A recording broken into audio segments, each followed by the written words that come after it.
Karibu mpendwa mtazamaji wangu, basi naomba tusogee tena mbele kidogo.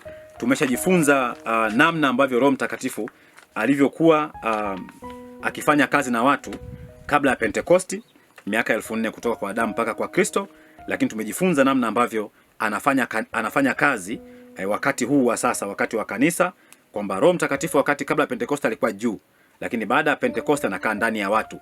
Nikakupa mfano mzuri wa kwamba angalia tanga baharini na mfano wa Mary. Bwana Yesu asifiwe sana. Sasa tuangalie Roho Mtakatifu anafanyaje shughuli zake, ama yukoje katika utawala wa Kristo ile miaka 1000. Bwana Yesu asifiwe sana. Na lazima tunaposoma maandiko tukumbuke kwamba neno la Mungu linasema kwamba siku hizo Roho Mtakatifu atamwagiwa ama atamwagwa juu ya watu. Roho Mtakatifu atamwagwa juu ya watu. Bwana Yesu asifiwe sana. Naomba tuangalie maandiko ya haraka hapa. Nafikiri nitaweza kukimbizana na muda. Isaya 32. Kitabu cha nabii Isaya 32, ina maana ni mlango wa 32. Naomba tusome aya ya 15 mpaka 17. Neno la Mungu linasema hivi: hata Roho itakapomwagwa juu yetu kutoka juu, hata jangwa litakapokuwa shamba lizaalo sana, nalo shamba lizaalo sana litakapohesabiwa kuwa msitu, amani ya utawala wa Mungu ndio itakuwa wakati huo. Bwana Yesu asifiwe sana. Lakini hapa nafikiri umeona kwamba kuna watu, ili neno jangwa ni kuna watu ambao kimsingi labda walikuwa wakavu na hawana uwezo wa kuzalisha. Ndio maana unasema kwamba hata jangwa litakapokuwa shamba lizaalo sana, wakati huo wa utawala wa miaka hiyo 1000 Yesu Kristo, amani itatawala katika dunia kwa waamini wake. Na wakati huo watu ambao walikuwa hawana uwezo yamkini wa kuzalisha kiroho, kuna kuzalisha kimwili na kiroho, watu hao watakuwa na uwezo wa kuzalisha sana.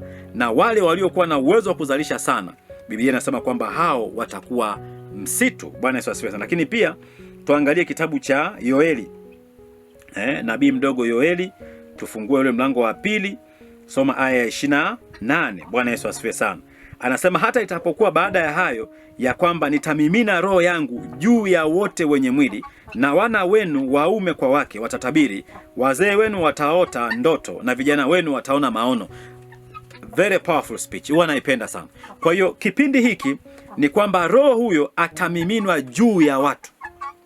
Kule tulikotoka miaka 1400 tokea Adamu mpaka Kristo, kabla ya Pentekosti, wakati roho wa Mungu alikuwa juu ya watu. Lakini wakati huu wa kanisa, wakati wa kanisa wa sasa tulipo sisi, ni kwamba Roho Mtakatifu anakaa ndani ya mtu. Lakini pia katika miaka hii 1000 Roho Mtakatifu atakuwa juu ya watu, kwamba huyu Mungu atamimina ama atamwaga Roho Mtakatifu kuwa juu ya watu. Soma pia Ezekieli 37:9 mpaka 14. Wakati huu pia Roho Mtakatifu atakapomwagwa juu ya watu, ndipo kutakapokuwa na ufufuko ama kufufuliwa kwa taifa la wana wa Israeli. Bwana Yesu asifiwe sana. Ninakushukuru na ninajua sasa utakuwa umeelewa kwamba ni kitu gani ambacho kinaendelea na namna ambavyo Roho Mtakatifu alikuwa akifanya kazi, au namna gani Roho Mtakatifu atakuwa akifanya kazi nyakati tofauti na majira tofauti. Tumejifunza kabla ya Pentekosti na wakati wa Pentekosti wa sasa, wakati wa kanisa, lakini tumejifunza pia wakati wa miaka 1000 wa utawala wa Yesu Kristo. Na mpaka hapo utakuwa umejua Roho Mtakatifu ni namna gani ambavyo atakuwa anafanya kazi na waamini na watu wake. Mungu akubariki sana. Nikutakie wakati mwema. Tukutane katika kipindi kinachofuata. Kama utakuwa na